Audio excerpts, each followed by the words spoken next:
Look, I want a thumbnail sketch of just how serious this is and why. Well, it's very serious. For the Israeli government, this has been a terrible strategic shock.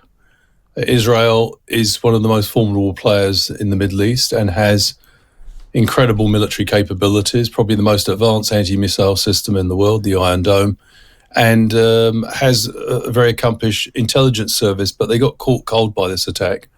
So that's a shock, but there's also indications that this attack was prepared over many months, perhaps years, and probably involves external parties. Probably Iran has supported Hamas. And there's also, we keep, quite naturally, we're focusing on the Gaza Strip area.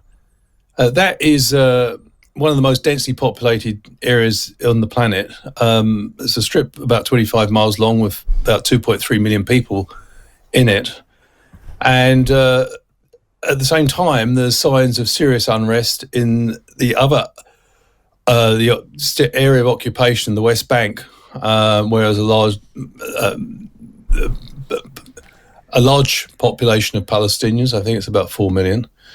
There's a lot of unrest there, and there's also indications, as we've seen in Lebanon, that Hezbollah, a terrorist group with links to Iran, got engaged in an exchange of fire with the Israeli military, although that seems to be died down. I think it was a bit of signalling between the two of them. So there is the potential for this.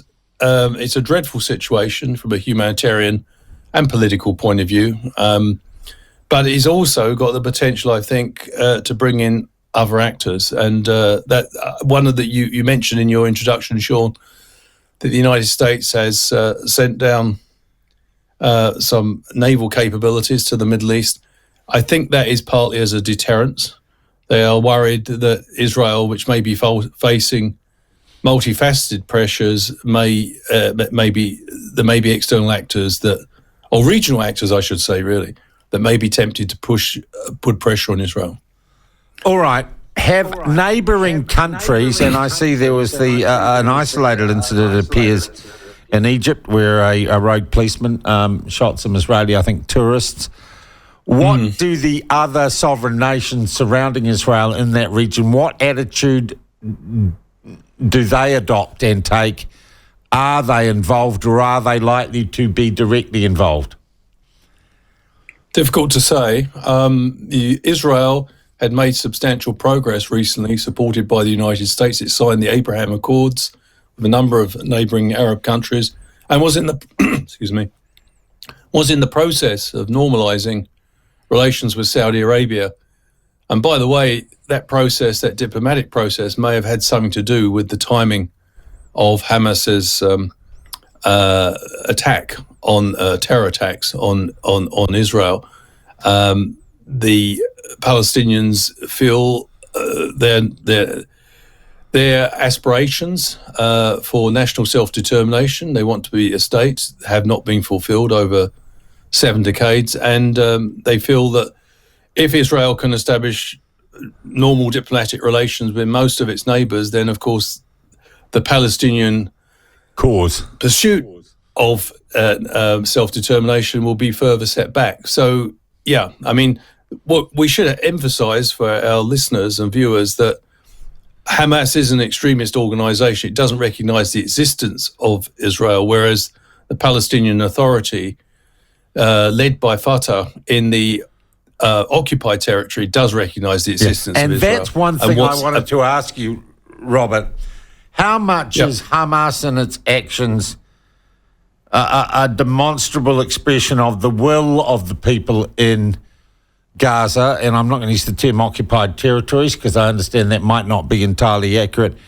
And how much is it an extremist group? I just couldn't see how you could get all that firepower and launch an attack like this without the acquiescence of your civilian population. Or are they outliers? Are they the radicals?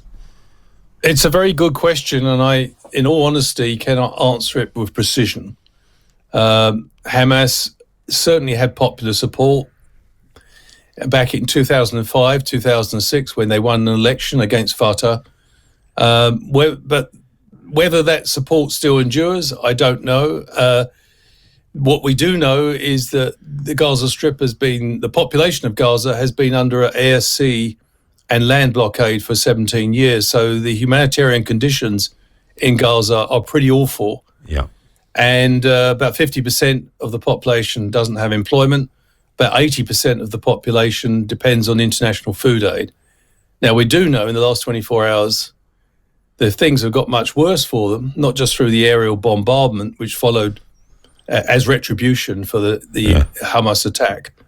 But we also know that food and fuel has been cut off from Israel. Yeah. So it's a pretty desperate situation, and many Palestinians feel that their cause has been neglected by the rest of the world. Unfortunately, in this situation, sometimes extremist voices do get a foothold. I'm not sure how many Palestinians were aware of the operation against Israel. All the indications from reporters on the ground suggest they weren't.